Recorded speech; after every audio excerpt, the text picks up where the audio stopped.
Doctor Sebasco, usted es presidente de la Asociación de Fiscales. ¿En qué situación estamos? Vemos que hay fiscales que salen a denunciar, bueno, hechos, la verdad, muy llamativos, que pueden significar delitos. Ahora vamos a contar, también hay ebullición en tribunales. Hoy el juez Bonadío, que denuncia una amenaza de muerte, es un juez clave porque está investigando también a la presidenta de la Nación. Bueno, hoy hay presiones del poder político sobre los fiscales. En realidad, intentos de presiones del poder político sobre el poder judicial y ahora sobre el Ministerio Público siempre han existido. Lo importante del funcionamiento institucional es que el que quiera ser independiente puede hacerlo. Es decir, cuando se designa a un juez o a un fiscal, se le deben dar todas las garantías para que pueda ejercer su función con independencia y sobreponerse a las presiones. Nosotros hemos tenido últimamente situaciones muy emblemáticas y complejas. No nos olvidemos de la situación del fiscal Campagnoli. Y en ese caso, aún con un juicio político que terminó frustrado, funcionaron las instituciones porque no pudo ser destituido. Él resistió fuertemente y hoy está ejerciendo nuevamente su cargo. Entonces, yo cuando era juez de instrucción he recibido amenazas y estamos hablando de los años 80. Esto es habitual. Ahora, lo que es particularmente grave, lo que estamos viendo ahora, más allá del episodio seriosísimo y gravísimo de la muerte del fiscal Nisman, porque haya sido un suicidio o haya sido un homicidio, estamos hablando de un fiscal que debía ser cuidado, que tenía custodia y que falleció como consecuencia de su investigación y de su denuncia. Tenga o no tenor suficiente la denuncia, no importa esto es absolutamente secundario. Y nos encontramos con que no solamente estaba siendo seguido por organismos del Estado, como son las filmaciones que lo mostraban en su llegada de Ezeiza, nos encontramos con que su mujer recibe antes esta revista tan particular. Esta foto que claro. Y en este contexto, yo creo que lo que es lo más grave de todo es la naturalidad con la que estamos hablando de cosas espantosas en un gobierno democrático republicano. ¿Cómo podemos hablar con tanta naturalidad de que existen los carpetazos, de que existen las pinchaduras clandestinas de teléfono, de que se utilizan las pinchaduras de teléfono para amedrentar o no? No sé si todo esto es cierto o está en el marco de la fantasía. Lo que me parece grave es que lo hablemos con naturalidad y digamos esto viene pasando hace 30 años y a ninguno de nosotros se nos caiga la cara y la dentadura frente a las cámaras por estar diciendo una cosa tan grave en un país democrático. Entonces, pero no contribuye en nada a esto todo el manejo histérico que se ha realizado de la situación de la muerte de Nisman. Uno lo puede decir, yo lo puedo decir como periodista, podemos investigar algunos casos, pero un periodista, un ciudadano no puede hacer absolutamente nada. Distinto claro. Es un fiscal, es un juez, un diputado de la Nación, un senador o un funcionario público. ¿Sabe qué pasa? Digamos, a los que no se le cae la cara de vergüenza son a los funcionarios públicos. Lo voy a sacar, salgamos de este tema y lo voy a llevar a un ejemplo que es totalmente distinto. Por ejemplo, vienen los jugadores de un equipo de fútbol y denuncian que la barra brava lo fue a prestar al vestuario. Cuando se hace la denuncia, vienen los jugadores y niegan. Entonces, se sabe qué pasó, hay off the record, los periodistas lo saben, pero es imposible probarlo. ¿Por qué? Porque un proceso penal no se maneja ni con infidencias, ni con off the record, se maneja con pruebas. Entonces, si la persona que ha sido víctima de la amenaza o del apriete no lo denuncia y no da los elementos como para... Es muy difícil que desde la perspectiva judicial uno pueda avanzar en esa investigación. Hoy ha habido una novedad, que es que el abogado de Diego Lagomarsino, el ex fiscal Rusconi, ha pedido a la jueza Palmagini que se cite a la presidenta de la Nación en la causa por el asesinato de Nisman, que se la cite a testimonial para que dé la información que tiene respecto a sus sospechas sobre el asesinato, o eso dijo la presidenta, ¿no? Que no había sido suicidio. Sí, en base a lo que ella misma dijo en la cadena nacional, en las dos cadenas nacionales, en las dos correspondencias a través de Facebook. A partir de eso, bueno, el abogado defensor Rusconi pidió que se la cite a ella, que se lo cite también a Timerman, a Aníbal Fernández.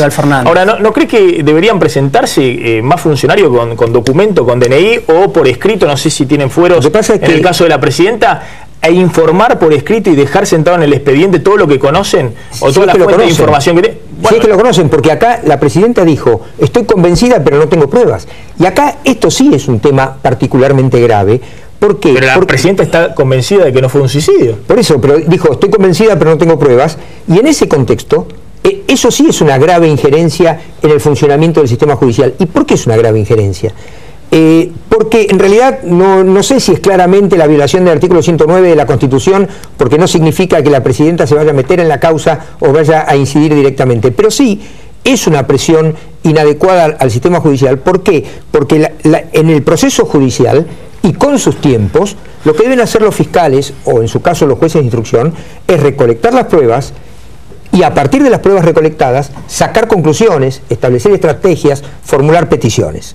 Ahora, eso necesita una tranquilidad de espíritu que no existe cuando desde el poder político vienen y dicen desde las más altas autoridades del poder político, primero esto es un suicidio, después esto es un homicidio y encima es un homicidio que se ha cometido para perjudicar al gobierno. No, y identifica a algunos personajes, a quien era hace dos meses empleado de la CIDE, Jaime Estiuso. En ese caso, no debiera presentar concretamente la denuncia y pedir toda la información que había en realidad, ponerla en tribunales. Yo creo que las autoridades políticas, las autoridades políticas que tienen información tienen absolutamente la obligación de aportarla al proceso, si es que la tienen. Y si no la tienen, yo creo que es un tema muy grave como para fabular en público. Pongamos las cosas en su lugar. Hay que dejar trabajar al sistema judicial, seamos maduros como sociedad, calmemos las expectativas y bajemos los decibeles de esta historia, porque la conclusión a la que se llegue va a ser la conclusión a la que las pruebas permitan llegar. Y esto no es una conclusión que vaya a ser digitada por el poder político, porque si hay algo que no va a ocurrir en este caso es eso. Y, en definitiva, hay casos en los que se puede llegar a determinar lo que pasó y hay casos en los que no se puede llegar a determinar. ¿Por qué? Porque, mire, son hechos ya ocurridos que llegan a conocimiento, son hechos en los que están involucrados seres humanos, donde investigan seres humanos sobre la base de leyes dictadas por seres humanos, y todo esto es absolutamente Cuando más falible. tiempo pasa de la muerte, ¿hay menos chance de encontrar la verdad?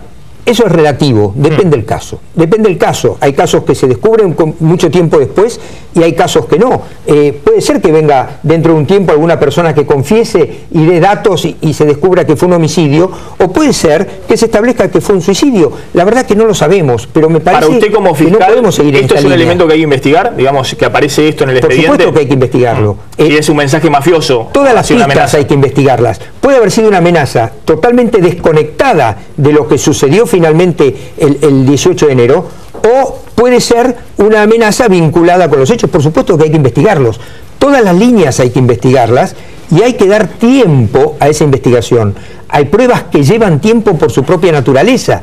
Un análisis toxicológico lleva tiempo, los análisis químicos llevan tiempo, la búsqueda de rastro lleva tiempo, la vinculación de los elementos lleva tiempo. No podemos pretender...